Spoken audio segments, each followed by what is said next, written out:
discuss rules of accurate image formation, analyze the film for diagnostic quality, and suggest ways to improve quality and summarize diagnostic features on a radiograph. Okay, so everybody should know this by now, but it's always good. Even though I have known this for many years now, you still sometimes the wrong word comes out just when you're describing stuff. So it's always good to just say it again and try and stick a visual with it. Radiolucent structures being, and I liked the way that I verbalized it, but radiolucent structures being radiographs that lack density and they permit X-ray photons to pass with little or no resistance. So that you can think of like translucent, like you can see through it. The X-rays can pass through it. And I know you guys mostly have this concept already. It's just mostly review.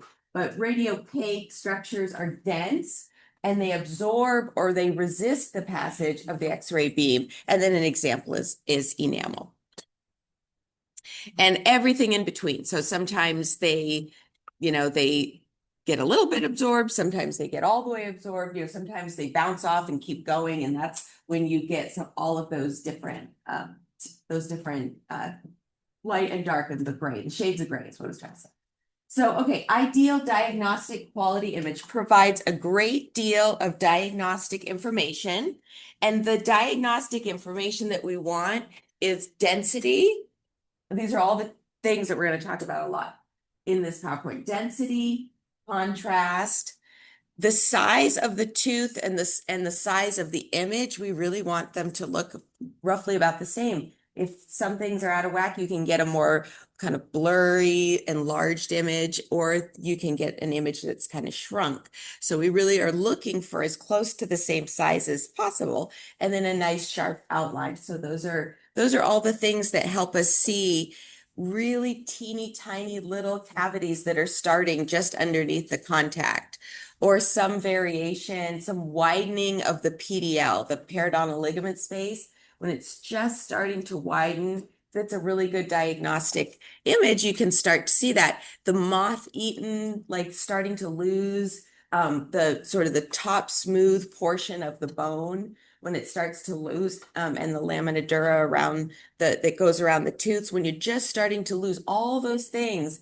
if you have a really good diagnostic image, you can just start seeing that show up on a radiograph. So visual characteristics for density. So density is just, we don't spend too much time on it. It's pretty cut and dry. It's like the overall blackness. So we're not thinking about all the shades of gray. We're just thinking about how a film can sort of look washed out and white, or it can look really dark, like there's just too many shadows. So things like we'll learn about the um, parts of the tooth that lose density, but it's not because of caries. And so we learn some of these terms, but those areas can get really amplified when there's overall density. So you can kind of see, like around the base, the bottom of the tooth here, where it gets a little shadowy in here, cervical burnout, but in a really dense image, it starts to look really dark. And so you start to lose detail in sort of the shadows. So it's just the overall blackness of an image, and it can be thought of as the overall darkness of an image. So that's density. And density is affected by a few things, and all of them are basically the same thing that you have to think about, except for that last one. That's why I put it in pink.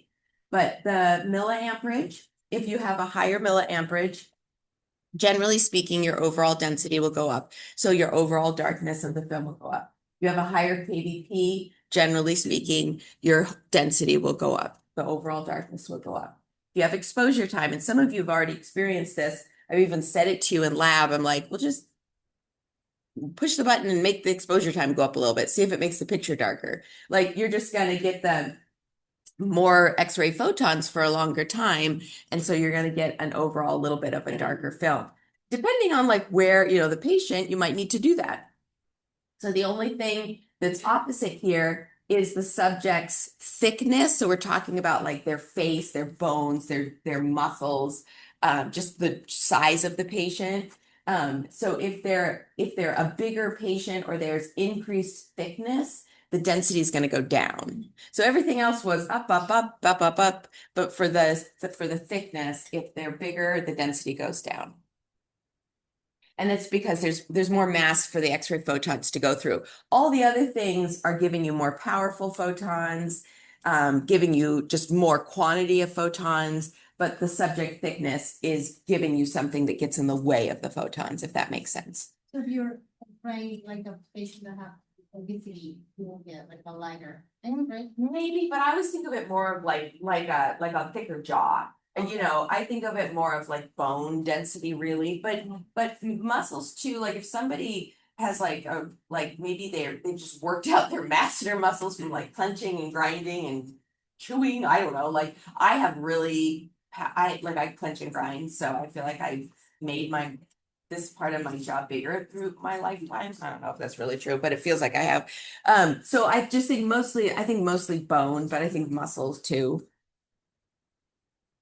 Yeah, Would it be right to say that high MAs, high KDP, and long exposure time lead to the highest film intensity? it's all of those would lead to greater density. Yeah. So high exposure time, high KVP, high MA, higher density, larger subject or thicker subject, in the face, then you're going to have a lower density.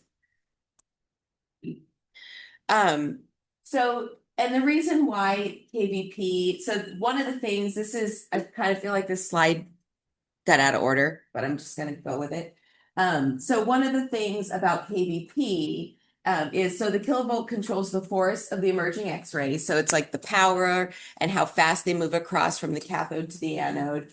And using a low kilovolt setting is similar to sort of opening up a nozzle. So like on your spray bottle or on the hose, you open it up and it kind of like you can have like it's a weaker spray, but if you turn it down and make it smaller, it jets out really hard.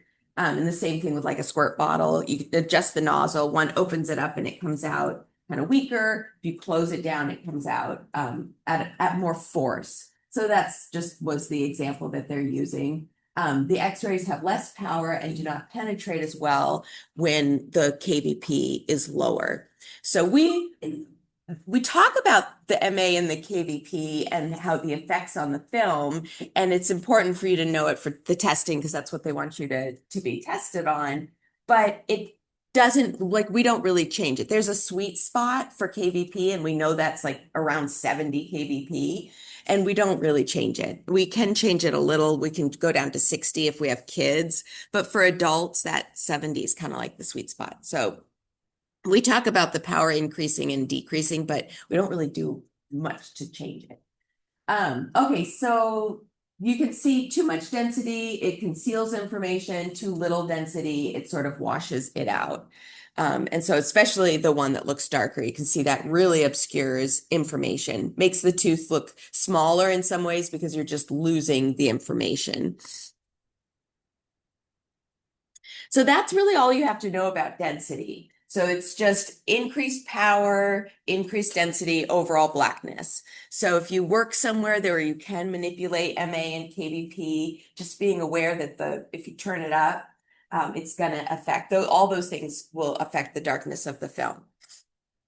So that's that's sort of a neat cut and dry topic, I think. Contrast is the harder one.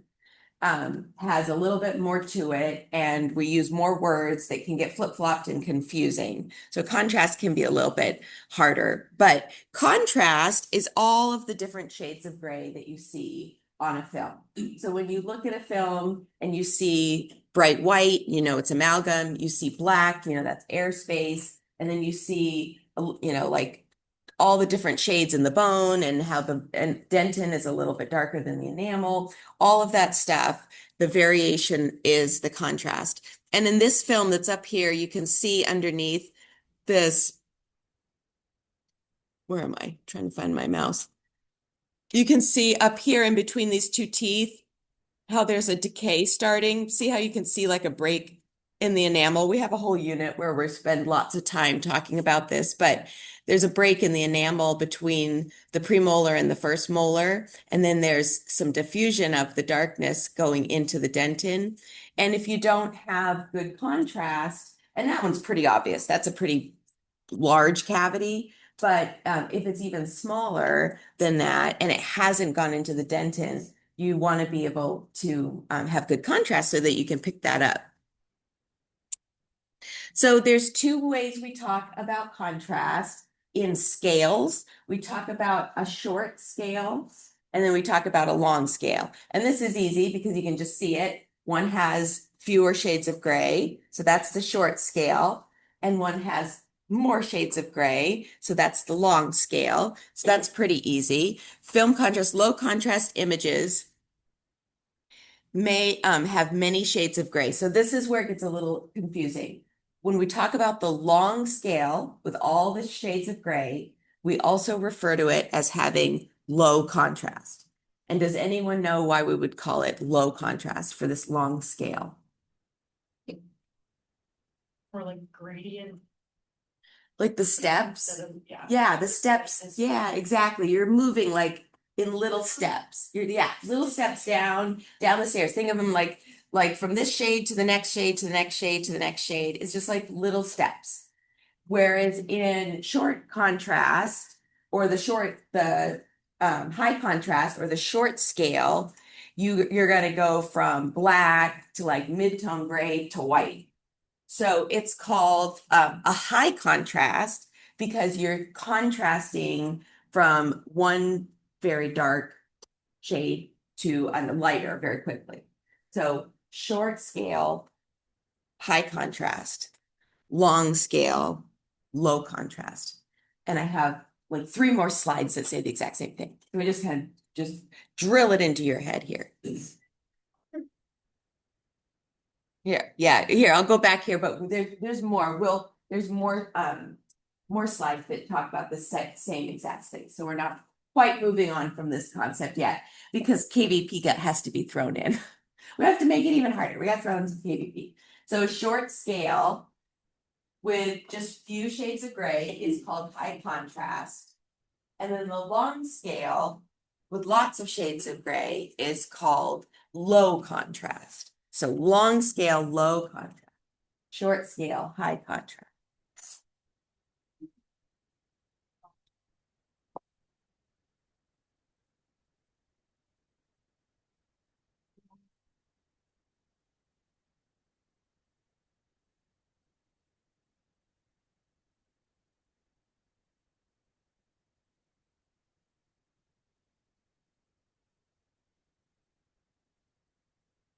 Okay, so visual characteristics, factors that influence film contrast.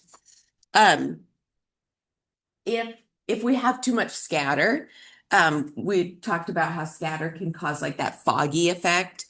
So you can kind of also think of it as lightning, the film, but really it almost makes like it looks, instead of it just looking washed out, it has like a foggy effect. So it just looks like a lot of interference with the image. So it's maybe it's like more, it looks more midtones of gray, but it has more of a foggy effect than just sort of an overall light effect, like it's too white, just looks foggy. So hard to describe, but you probably know it if you saw it. Under or overdeveloping will reduce the contrast, decrease the number of gray shades. This isn't really something, there's peppered in some traditional X-ray speak in these, but it's really nothing that you guys have to worry about now. You're not going to over or underdevelop because it just gets developed automatically, it just pops up on the screen. So there are some things, I suppose if something's going on with your computer or the software, it could affect it. But usually that is not something that we have to worry about. If you go into an office that's still developing, some offices will do digital intraoral films, but they'll keep an older panel machine that's like still uses film. And I think that's probably the most likely thing, even though many people still want to update that as well. But you'd have to develop those through a machine. And so if the chemicals are not right, it can over or underdevelop. But that's probably not as likely that you'll run into that. High KVP, which is around 70, which like I said is about the sweet spot, that's going to give you low contrast and lots of shades of gray. And so that's again another reason why KVP is set where it's at. It's not really a mystery. They just know that's the best place to put KVP to give you lots of shades of gray, a lower contrast, and a long scale. And then MA doesn't have any effect on contrast. And don't ask me why. I don't know why. But that's the answer. MA does not affect contrast. Yeah. So does under and overdevelopment have the same effect on contrast, or do they have different? That's a really good question. They do have different effects. So if you overdevelop something, it's going to probably be darker. You'll probably have more contrast. And if you underdevelop it, it'll be lighter. It has a lot to do back in the day when everyone had developing machines that needed fixer and developer. You had to have the right temperature of the chemicals and the right concentration. And if they were expired, they'd become weak. There's a whole lesson that we would talk about it, but they've taken most all of that information off of the national board because it's just not nearly as prevalent anymore. And so really you don't have to know the nitty gritties, but it's still kind of peppered into the PowerPoint, probably just because I haven't decided to remove it yet, because I'm never sure if it's like totally out of, commission. Somebody might come across it at some point. But yeah, under and over developing would make it light and dark. If you underdevelop it, it'd probably be light, over would be dark. Okay, so this is kind of looks like a lot's going on, but there's something called a step. I think it's called a step wedge. Is that what it's called? It's a piece of metal and it has different thicknesses that thin out as a step, and so as it goes, at the top, it's the thickest, and then the next step would be a little thinner, all the way down to the end. So when they x-ray that with the different powers of KVP, it really highlights the contrast really, really well. So the thinnest is going to at 70 kVp will go through and it'll be the darkest, and then the thickest area at 70 kVp will be the lightest. And so you can see if they change the kVp from 40, it's that short scale high contrast. I'll use my little mouse over here. So this one over here where it says 40. That's your short scale high contrast. You can see it pretty much goes from black to white with just a few shades of gray in the middle. 70 is the best. You could argue, I suppose some might argue 100's the best, but I've seen other things that 100 is too much. So I don't know. We just don't do 100, so it doesn't even really matter. But it is actually, the more I look at it, the shades of gray are better through here. And this is all kind of almost looks homogeneous. That all looks about the same. So I still stand by 70 is better. But you can see how it changes. And then this is a drawing of the same thing. It's just showing how the X-ray photon comes in on the thinner area, it's darker. And then the more higher powered, it will get through better also. And it'll get stopped sooner in the thicker metal. No matter what it is, even if it's high power, it'll still get stopped because it has so many more atoms to interact with. Because if you think about it on that kind of a explanation, it's interaction with atoms. So the more atoms that the photon has to interact with, the more likely it's going to get absorbed.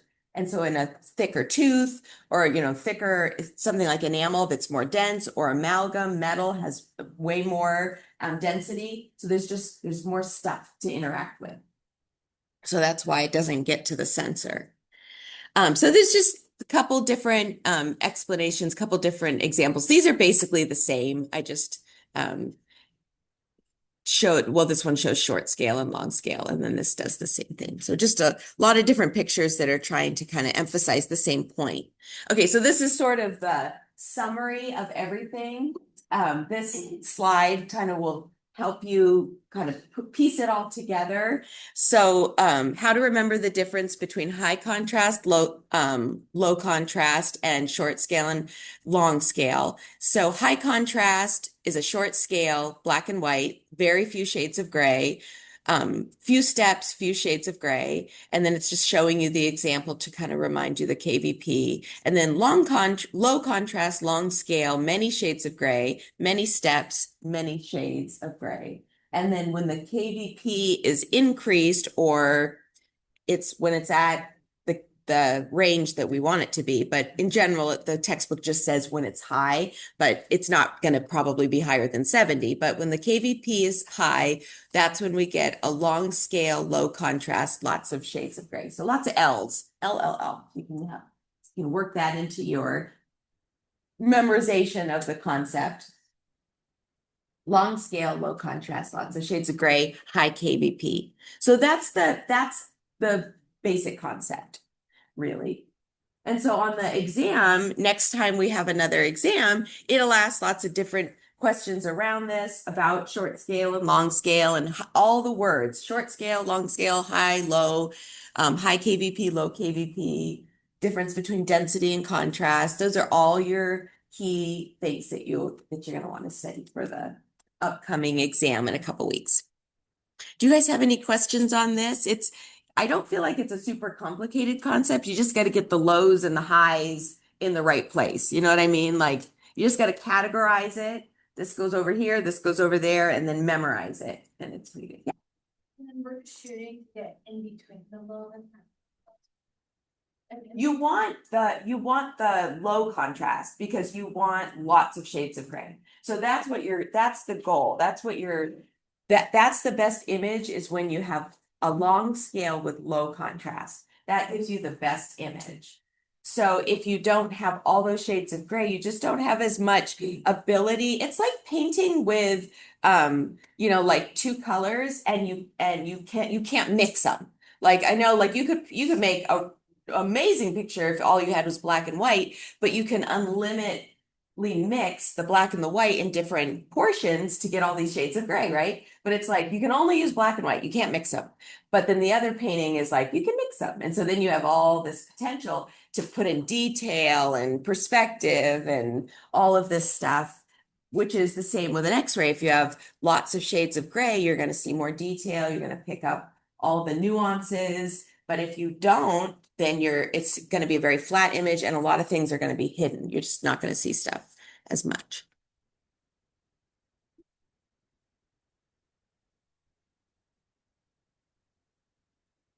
Okay.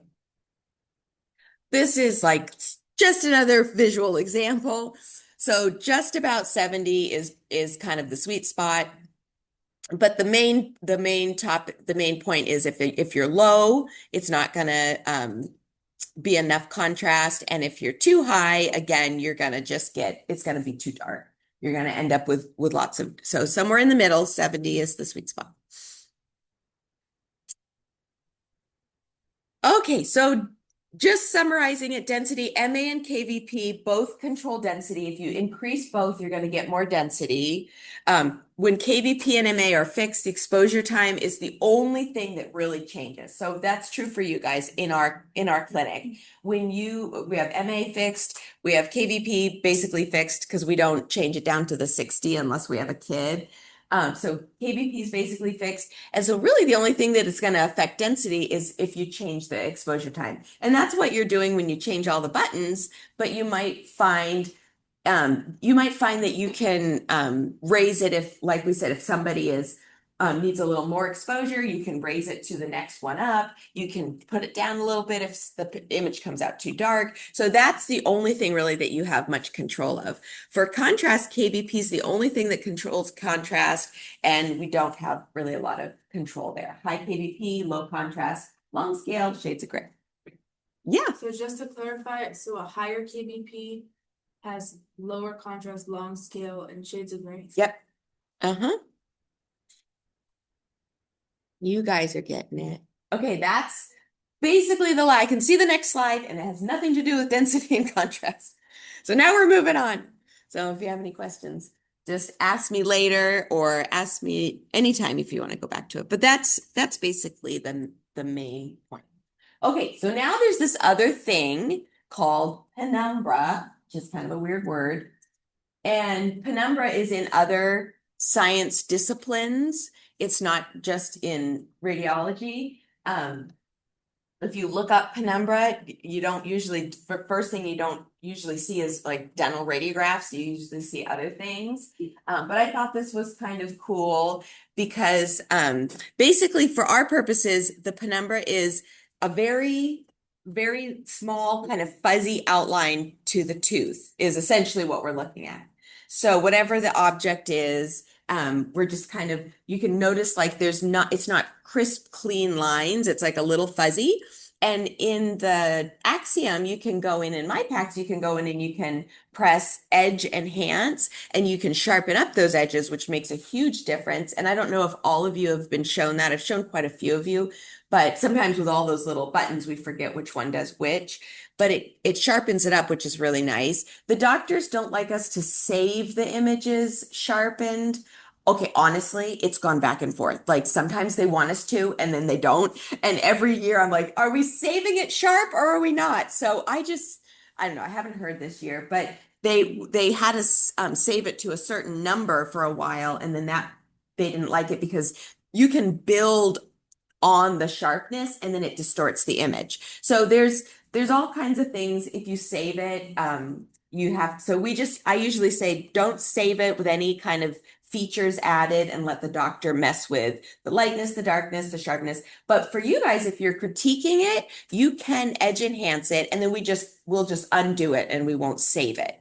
And that way you can use any feature you want, just don't save it with something built, with one of those features. But okay, off topic, penumbra. So that was sort of on topic. I don't feel like it was totally off topic. So penumbra is this fuzzy outline, and you can definitely see it here. This looks sort of magnified.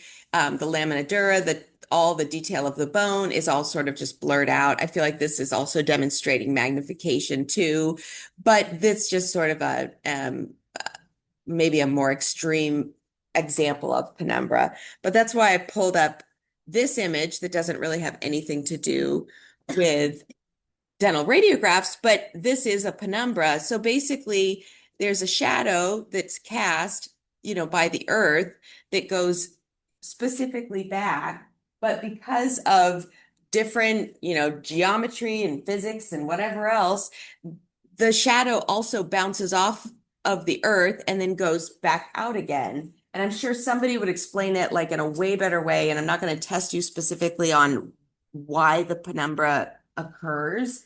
But it just gives you a visual. You can see that it happens with other objects. And essentially that's all we're doing is we're putting photons, which is, this would be the light photons from the sun are hitting the earth. Well, we're taking X-ray photons and we're hitting a tooth. And so that's why we get this penumbra cast onto the sensor. So it's a similar concept. And there's a little bit more written in the notes that maybe I've explained it better. But the focal spot, so the creation of the penumbra, the focal spot is what? What's the focal spot? Close. The anode, what's on the anode? The tungsten target. So, yep, so the anode is the positively charged side that houses the focal spot or the tungsten target. And that's where your photons are created. So the smaller the tungsten target is, the better. But X-rays are generated from this small, but not a single point, right? It's like a little, not disc, but like a little plaque or a little placard of tungsten metal, really tiny. But there's not just like one tungsten atom, right? There's like a trillion tungsten atoms. So the X-ray photons are not being produced from just one spot. It's like a little tiny rectangle of spots. So then they bounce off in different directions.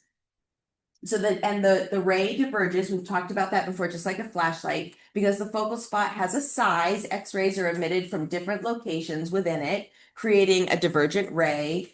And then the edges are getting blurred when these diverging X-rays reach the image, the receptor, like the film or the sensor, they don't all pass through the same point, resulting in a blurred or fuzzy image around the object. And so that is a really much better way to say it than what I tried to say back here when you looked at this picture. And I think we have another picture with a tooth. But that's basically what's happening. It's not a single point that the photons are coming from. It's a small area. And so they end up creating this blurred image as they go past the object and then hit the sensor. Yeah. So the focal spot, it's a small, like, point source, and then that causes the X-rays to diverge. So if you visualize the anode, so they always show the anode kind of like a sideways like this, and then it's usually kind of bigger. And this is all copper. And I don't know if I'm drawing it very good, but this is like all copper, the anode side, and embedded, and you can't ever see it because we don't look at it straight on, we look at it from the side, but embedded in here, so I'm gonna put it in here, so like it's because it's embedded, is the tungsten target.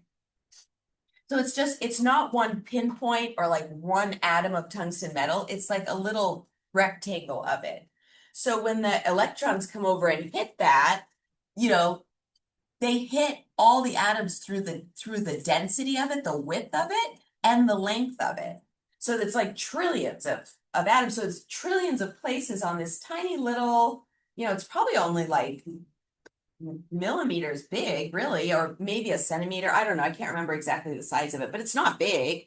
But in that little tiny piece of metal that's on the anode side, there's probably trillions of atoms of tungsten, and so each one of those is a potential place for an electron to interact with, and then they bounce out and they make the X-ray beam. But so it's not like it's just one pinpoint in space, it's like multiple, but they're all close together.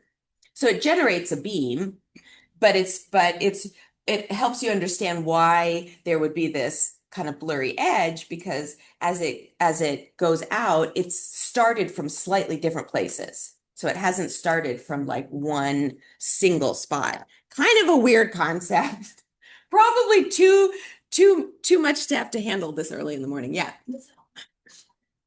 I feel like you could think of it as a shadow I mean, I think that, I don't know if that's like works perfectly, but I kind of think of it as a shadow too. But it doesn't go off in a different, how like your shadow goes in a different direction. It stays around the image. It's just makes it less, it makes it like less defined. But I kind of feel like it, certainly when you look at this image, you think shadow, right? Because that's kind of the result of it. With us, we're thinking more of the X-ray image. But you can kind of, it certainly does look like, in that illustration, that's what you're looking at as a shadow. Likely I'm not going to have a ton of questions on the creation of the penumbra. I just wanted to have a little bit more context for you guys about it. To kind of, otherwise it's some of this stuff kind of falls out if we don't have something more to kind of sink our teeth into and latch onto. So this is kind of sort of what I was drawing, but so the focal point or the focal spot of that's of the tungsten target, the focal spot, if it's larger, you're going to have way more opportunity for more of a penumbra, more distortion, because again, you have more opportunity for those electrons to interact. So you're going to get more of a penumbra, which it totally looks like a shadow, and at least in that picture, totally looks like a shadow. But you're going to get more opportunities for a wider sort of outline. If the focal spot is smaller, you're going to have less. And so that's the basic concept. Smaller focal spot, smaller focal spot, smaller penumbra, larger focal spot, larger penumbra. And just tell yourself that the focal spot is tungsten target. Just keep reminding yourself of that. You're not learning something new. It's just they're calling it, for whatever reason, in the beginning of the book, they call it the tungsten target because that's what it's made of. It's made of tungsten metal. But now when they get into these topics of image quality and the influences of the different geometric influences, they call it the focal spot. But it's the same thing. Tungsten target's the focal spot.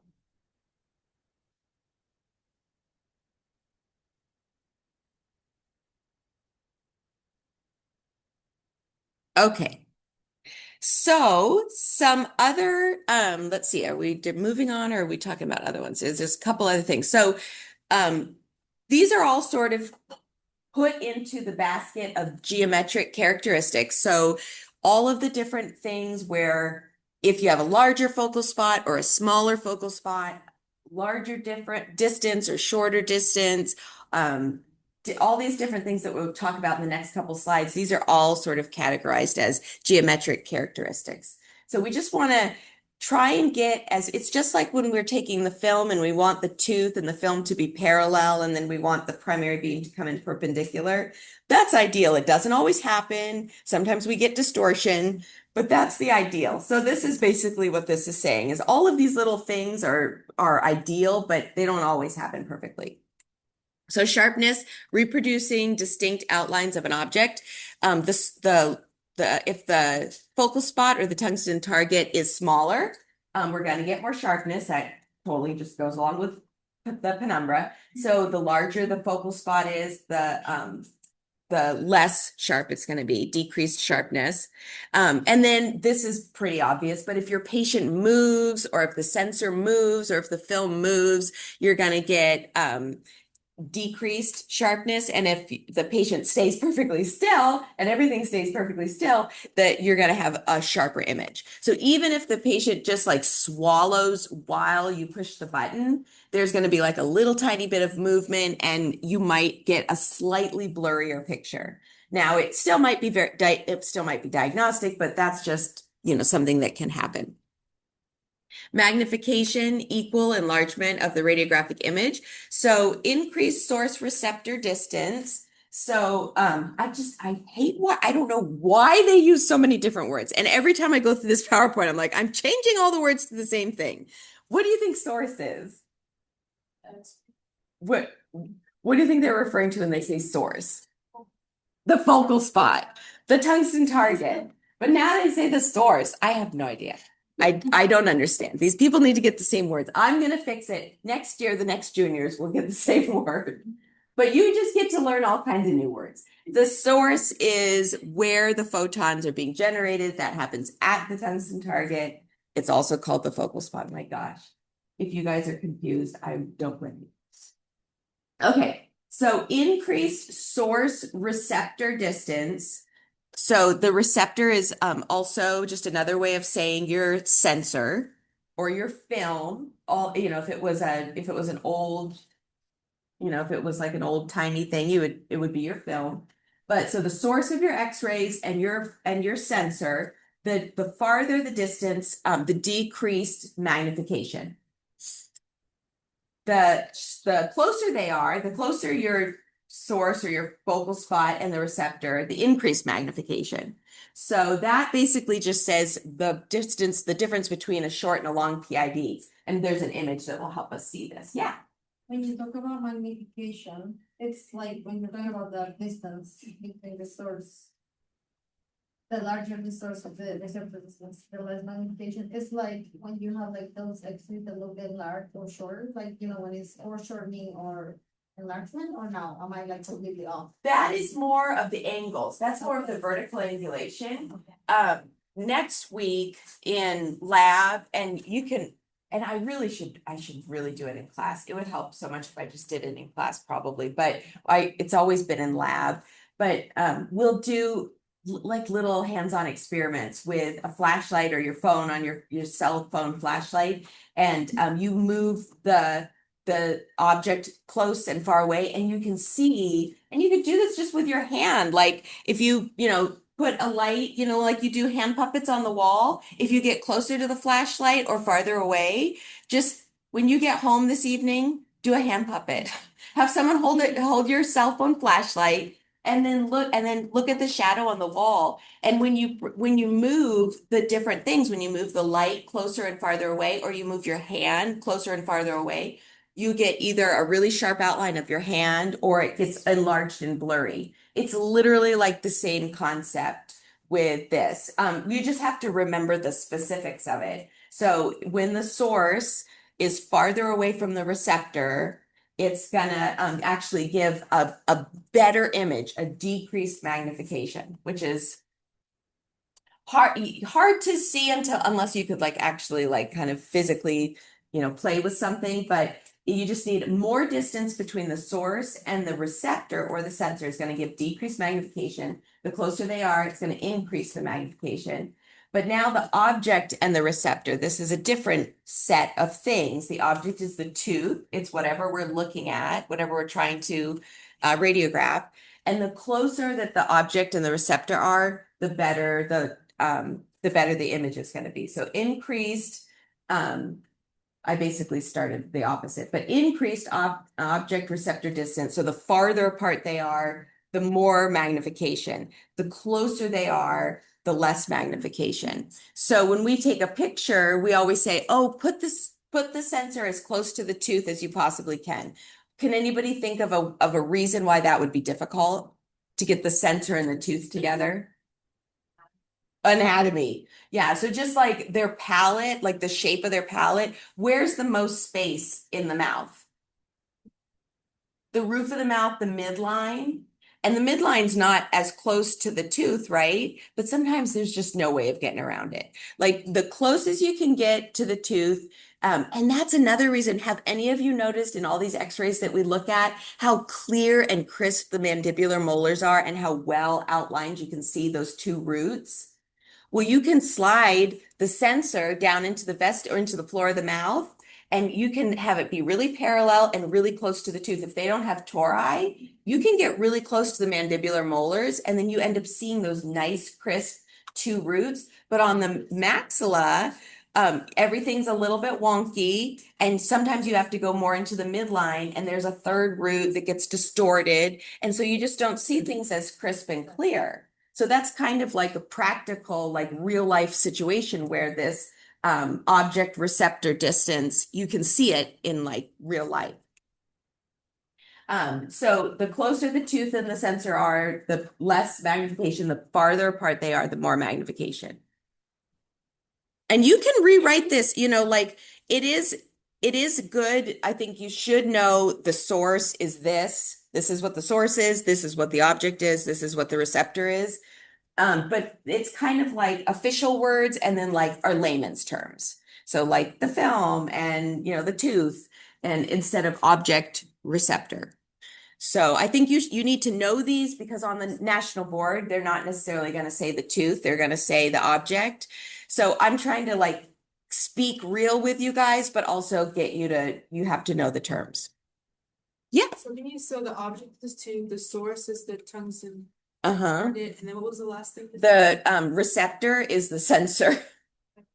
It makes me laugh, but it's just the way, what do?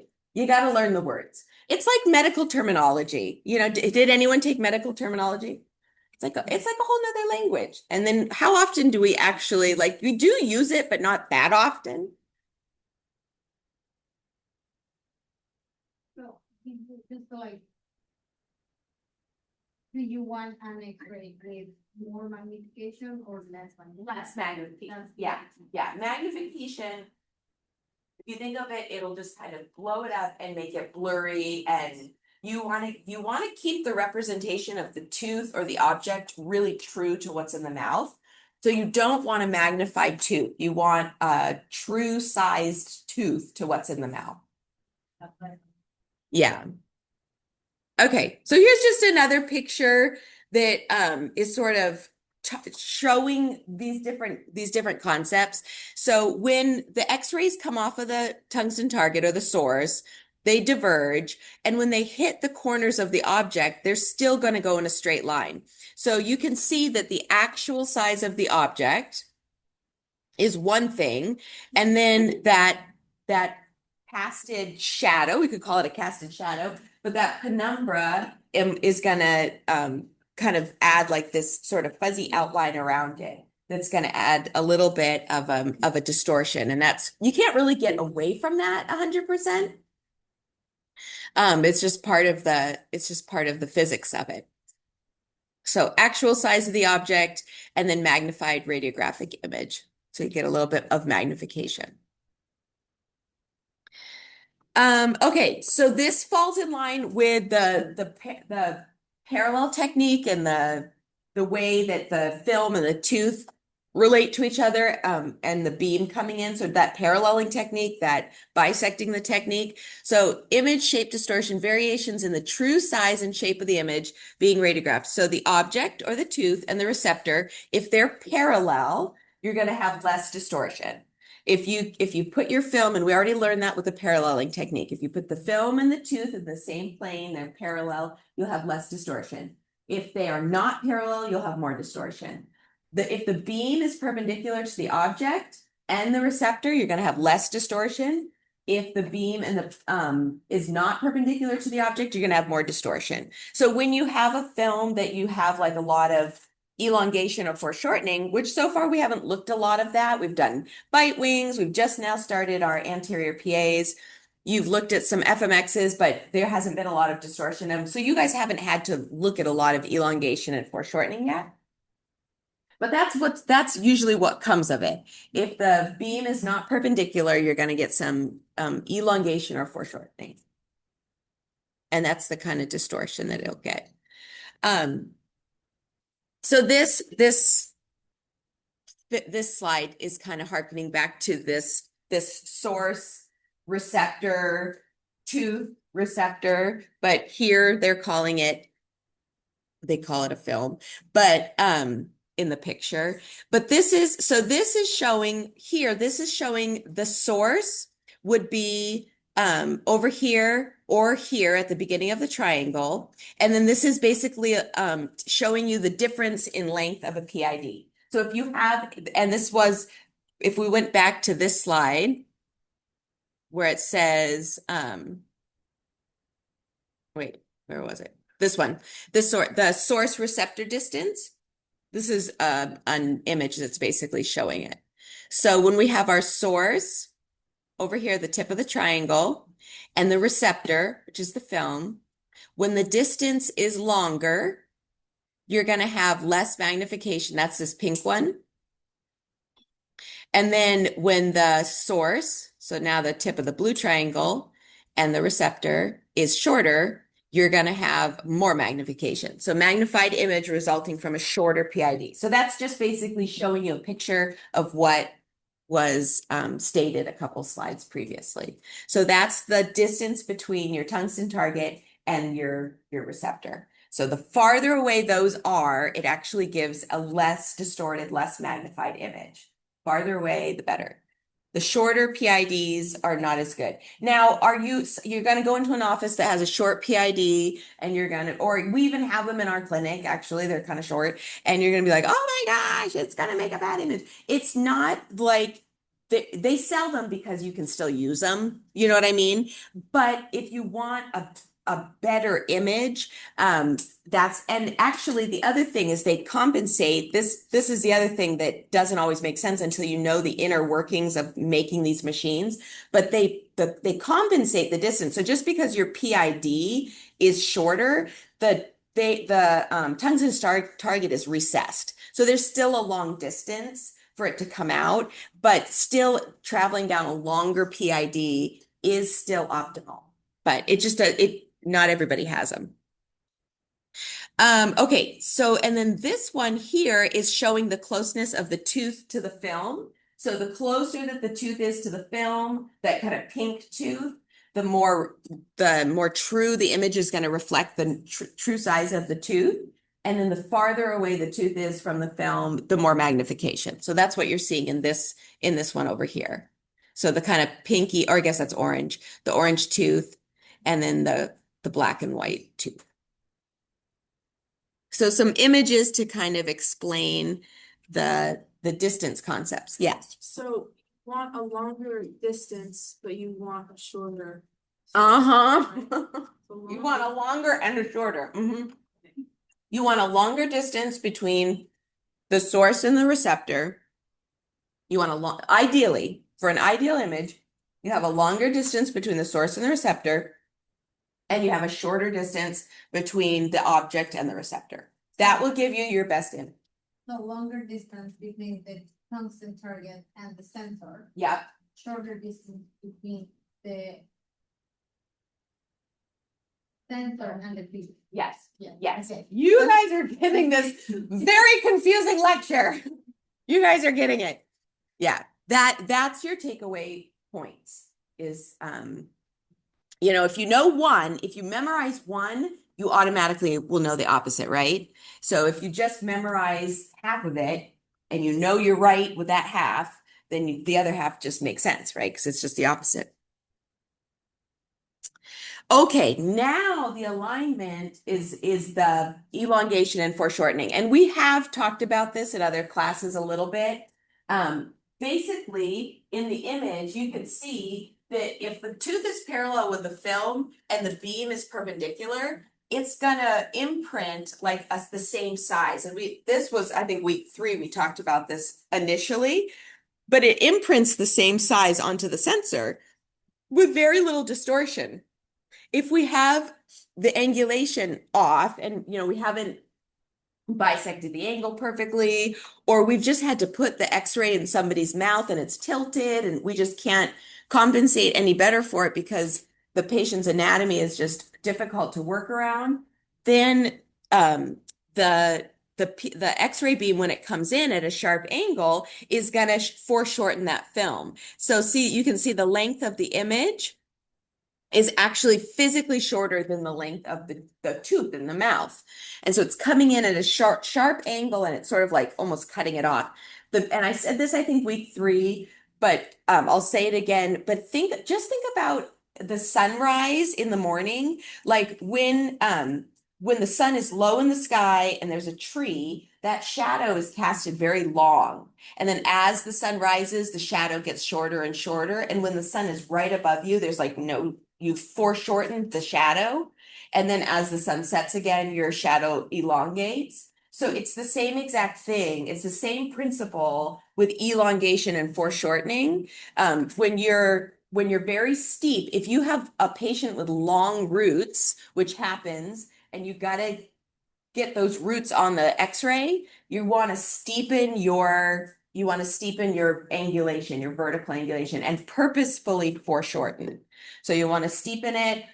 When you're coming up for a mandibular, you want to make it more steep and just more of a sharper vertical angulation. And the reason you get that elongation is sometimes you come in too flat, and then the angle of the film is so that it's going to stretch it out.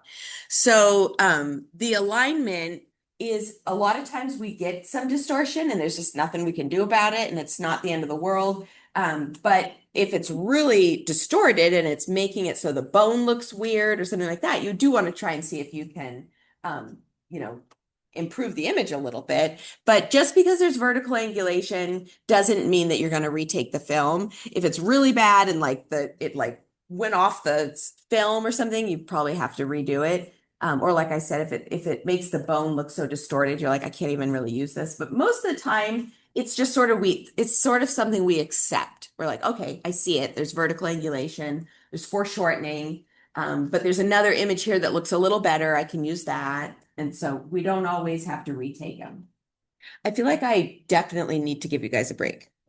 It's been, I like to do it 10 minutes to the hour and it's already 9 o'clock. So let's take a little break and clear our minds a little bit, and then we'll come back and we'll finish the other half. And there's a lot of pictures at the end. So we're getting through the hardest stuff. I want to make sure I got this. Mm-hmm. So when distance is longer, you will have less magnification, correct? Mm-hmm. But you probably want to clarify distance of what? So distance of the source of the x-rays or the tungsten target. target. is longer, you'll have less magnification. And when the source and receptor is shorter, you'll have more, when the distance is longer, you'll have less, and when the source and the receptor is shorter, you'll have more magnification. Yeah? And then long distance, you want, so you want a long distance between source and receptor, Mm-hmm. and you want a short distance between object and receptor. Uh-huh. Yeah. Because I know Tatiana was saying, she was saying tooth and source. Not Yeah. same thing. So object is the tooth. Okay. Because the object is, what are you looking at? Like, what do you want to see? So the object is the tooth or whatever you're trying to x-ray. And then the source is the same thing as the focal spot and the tungsten target. It's just the place where the x-ray photons are created. So it's not the receptor? The receptor is the sensor or the film. So the receptor is what's receiving the x-rays and making an image.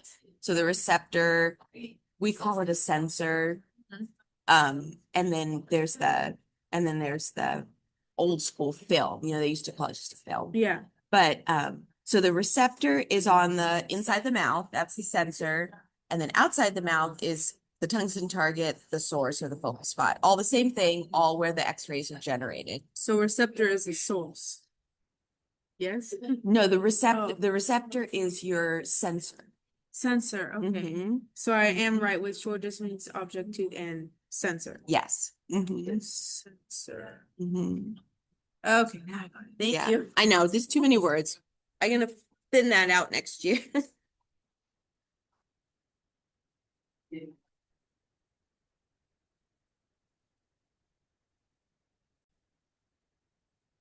That have come up, if I can remember all of them.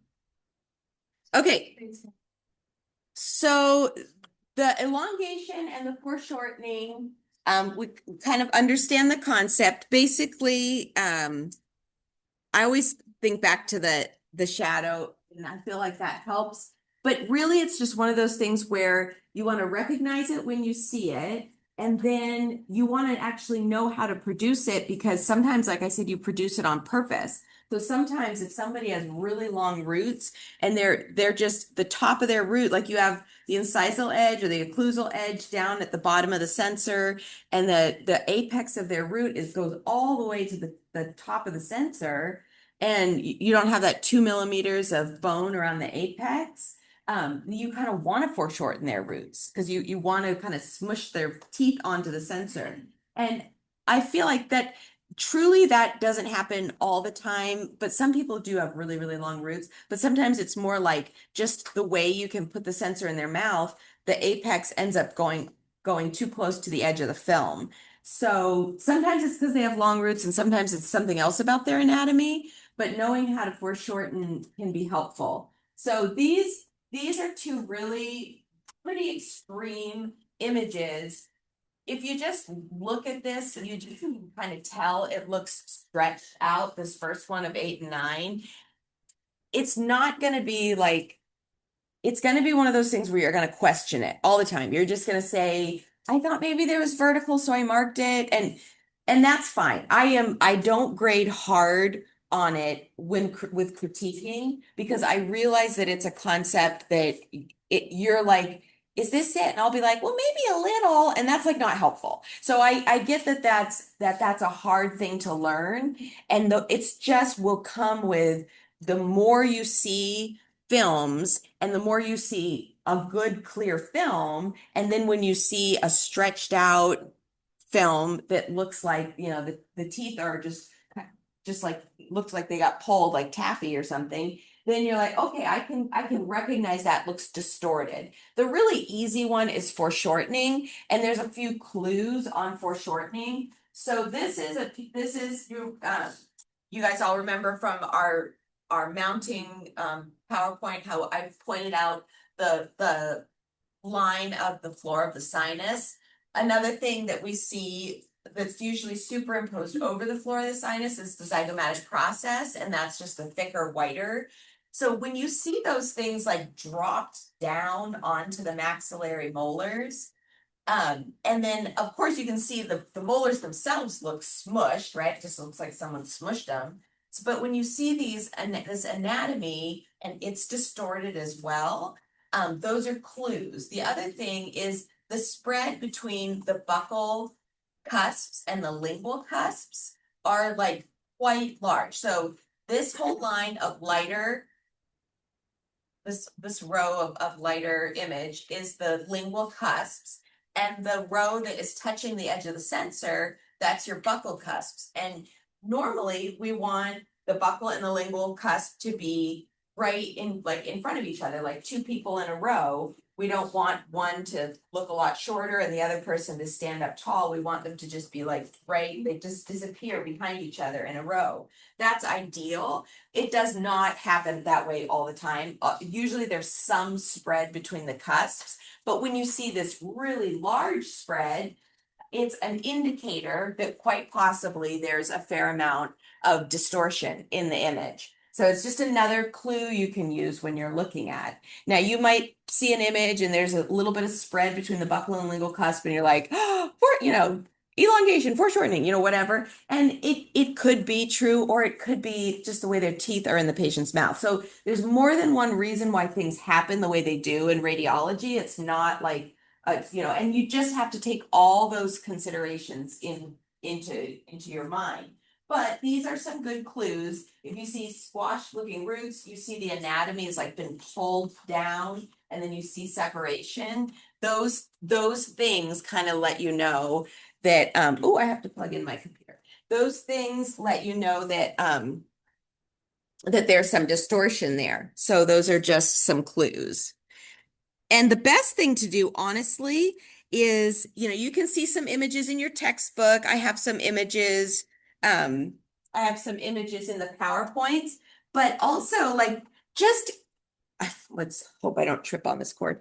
But also you can just like Google elongation in dental radiographs, foreshortening and dental radiographs, and just kind of scroll through the different ones that you see, just to kind of see it over and over and over again. Now, when you look up dental radiographs, like in Google, I feel like you get a lot of like vet picture, like there's dog teeth and all kinds of stuff that might not be helpful.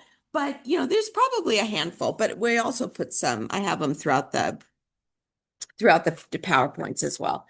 Okay, so the 5 rules of image formation, this is basically just sort of summarizing in general.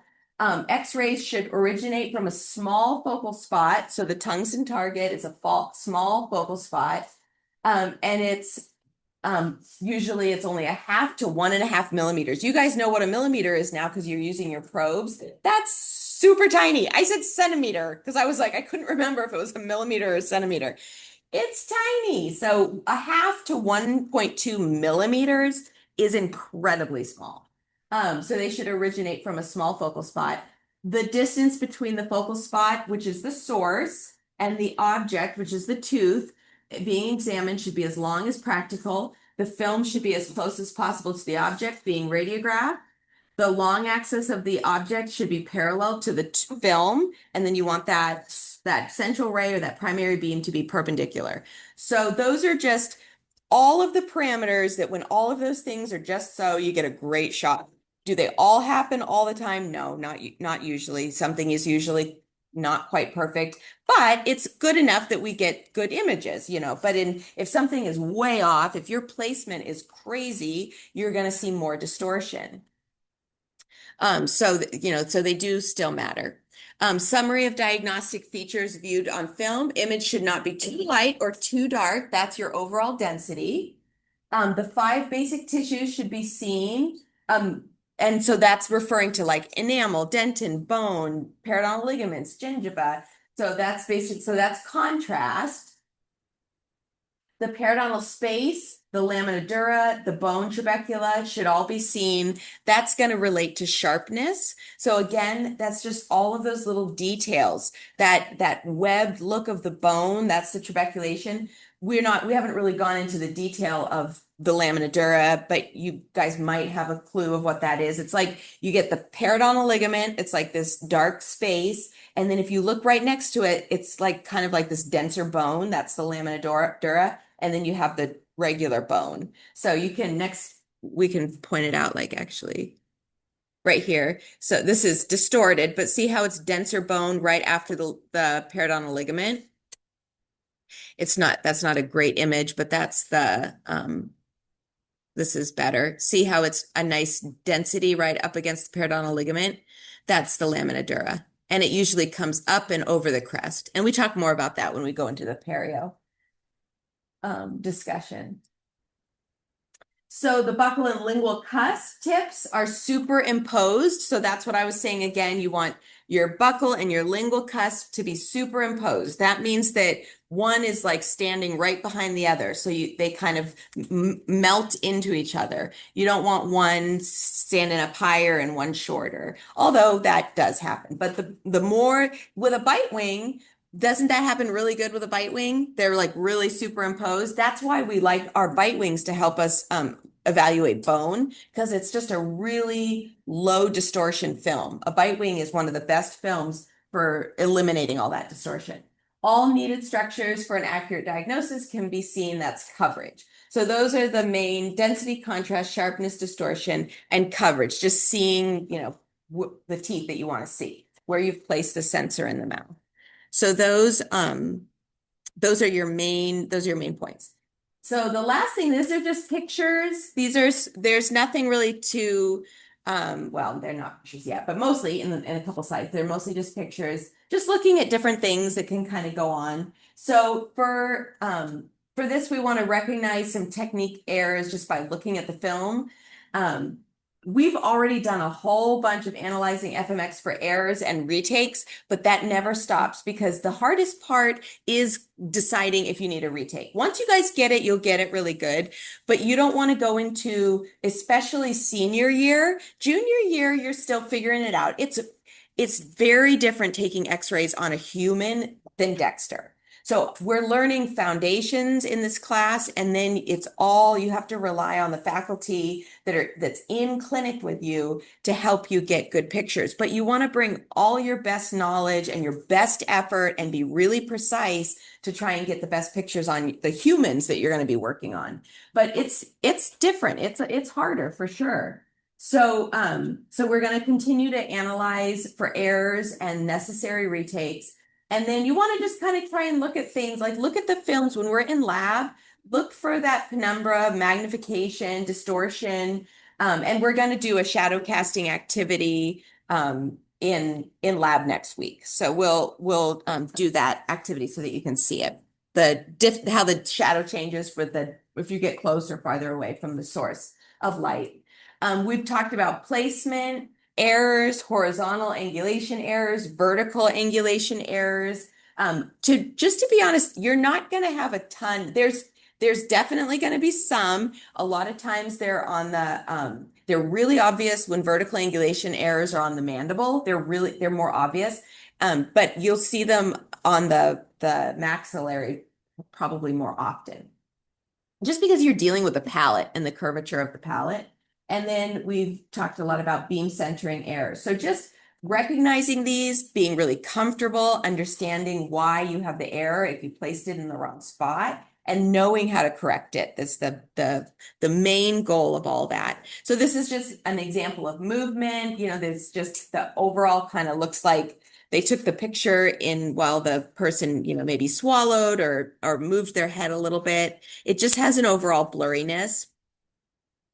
The film sometimes can get tilted. This happens a lot on the palate.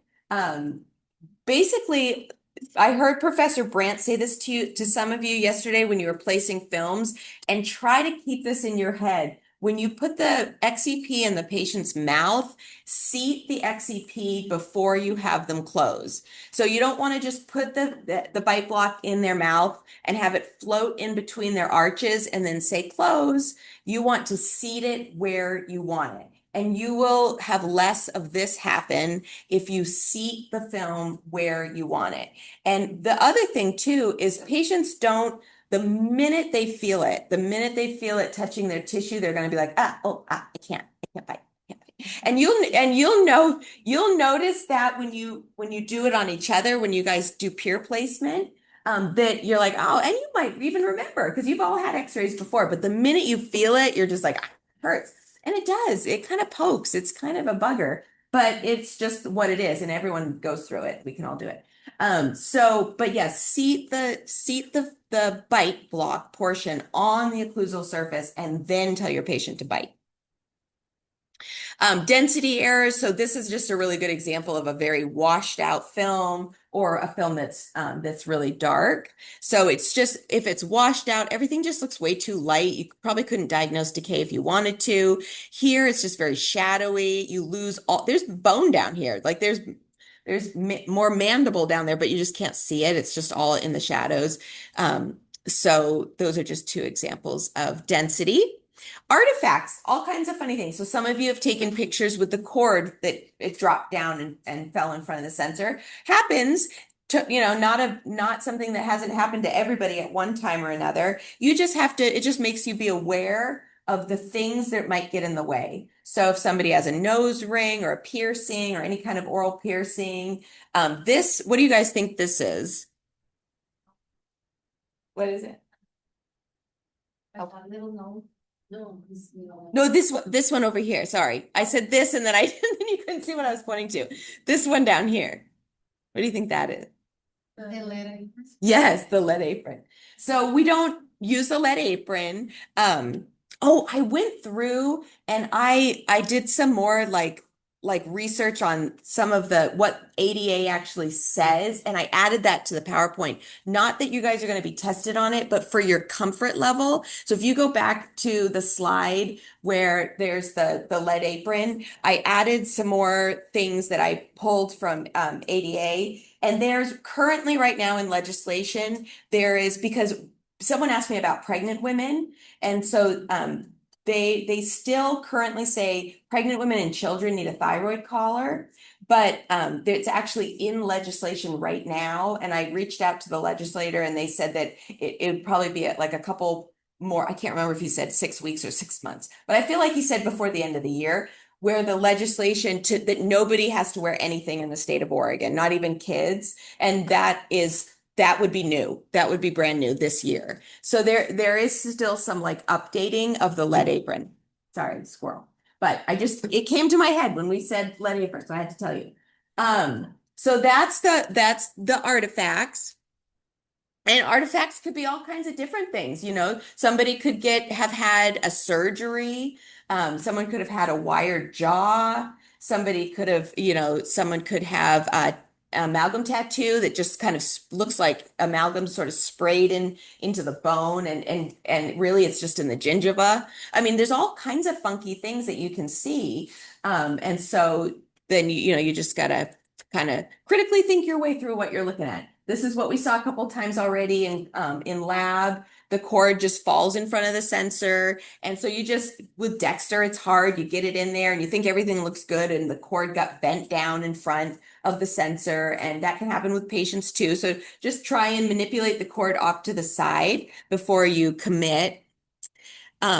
We talked about the dot this is on traditional films. The dot leaves an artifact. It leaves kind of a dark circle. That's only on traditional films. There is no dot on digital films, but for your mounting, you guys had to learn about the dot, and I talked about the dot in the slot, and that they would always put that on the edge of the biting edge, and so that artifact wasn't down by the apex of the roots.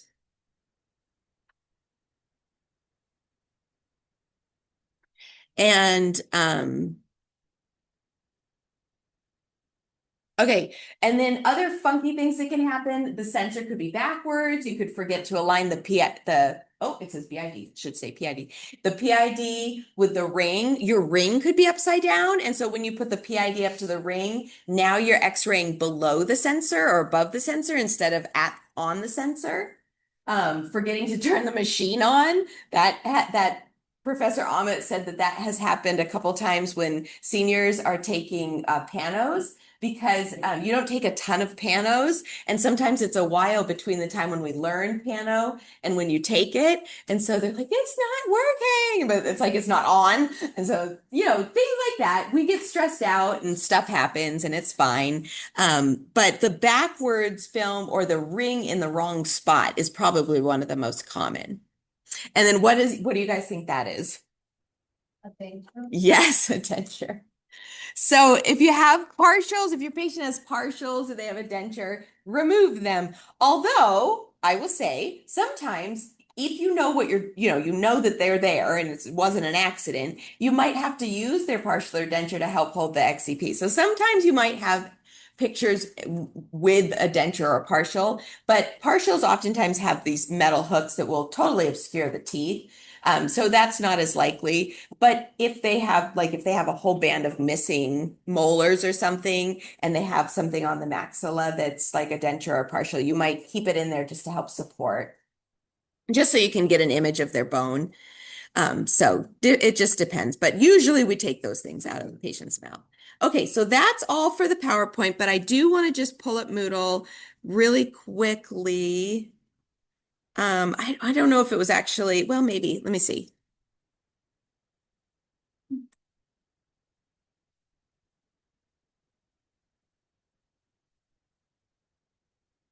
So, we're not going to do a quiz today, a take-home quiz today. Um, so there won't be one due next Tuesday. Um, but you'll still have 10 together though. The points won't change. And then what did I want to say? Oh, I wanted to point out just a few things, just as a reminder, because I know the semester goes on. But for those of you, if you felt at all that you were struggling with mounting, you still feel a little unsteady about FMX critiquing, when you go into these weeks, there's this lab exercise and I showed all of you, but just as a refresher, um, these patients, you can go in and you can practice and you can learn to see the sinuses. You can learn to see the difference in the root numbers. There's 3 roots on the maxilla, there's 2 roots on the mandible. You just refresh this until you can do it like you're not questioning. You just put it together fast. And you'll get there. And every FMX looks different. Everybody's mouth is a little bit different, and there's funky things in different pictures. And so the more x-rays you look at, the better you're going to be prepared for real life. There's also other things here too, like film holding device. You can build they're not color coordinated, but it's still pretty good. And then other things too, when we talk about panos, there's pano exercises. The object rule or the slob rule that's in a couple weeks. And then digital radio, I don't know what this one is actually. I think it's just, I don't know, there's just some terminology and stuff. Video demo, I don't know, click around and see. There's probably good stuff there. But that is there for your use. And then as you come down to week, let's see, as you come down to how to critique a set of bite wing images. So there's week 3 has this video. So if you feel at all shaky about it, please, you need to come to any exams you have. By this point, that stuff I'm expecting you guys to know it. So if you feel shaky, go back to these videos and just listen to me drone on about it for 30 minutes, because I know that's just what you'd love to do. But I try and give you some examples of, how to rationalize the retakes and how to pick out tricks to help with positioning error. I think that's another video. So week 3 has a few videos. Let's see. I thought there was another one here.